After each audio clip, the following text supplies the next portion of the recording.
What's good, y'all? According to TMZ, Diddy's latest appeal might have him home eating dinner tonight.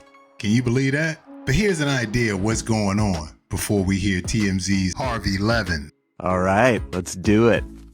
Both of you are under arrest for prostitution. It's not prostitution. You paid her to have sex. No, I paid her to have sex and we're filming it. So technically it's not prostitution, it's a porno. Oh, well, as long as you're filming and selling it, it's legal. There is a good chance that Diddy could be eating dinner at his home tonight, a free man. And that's because an appeals court is now hearing the review of the trial in which Diddy was convicted of violating the Mann Act.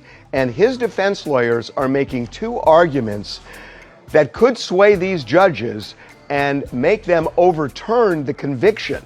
Let me explain both. So the first is that the defense says that the violation of the Mann Act is to prohibit the transportation of prostitutes across state lines, and it's typically for commercial purposes. That's where they've used it before.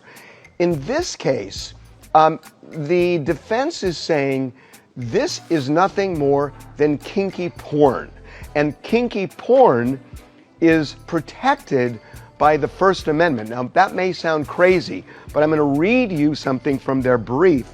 Listen to this. They say, freak-offs and hotel nights were highly choreographed sexual performances involving the use of costumes, role play, and staged lighting, which were filmed so Combs and his girlfriends could watch this amateur pornography later. Pornography production and viewing of this sort is protected by the First Amendment and thus cannot constitutionally be prosecuted.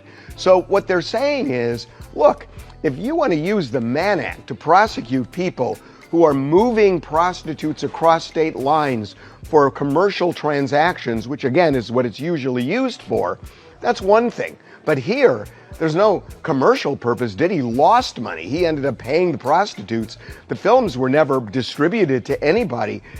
The defense is saying it was for his pleasure and the pleasure of people who may have been participating. So they're saying, look, this is like any porn. It could be OnlyFans. It could be anything like that. And all of that is constitutionally protected and shouldn't be prosecuted. So that's one argument. And I got to say, it is an interesting argument. The prosecutors are saying it's meritless, but I wouldn't be so quick to judge it that way. So we don't know what the prosecution is going to say beyond that in court. But these judges, as I'm recording right now, the judges are hearing these arguments.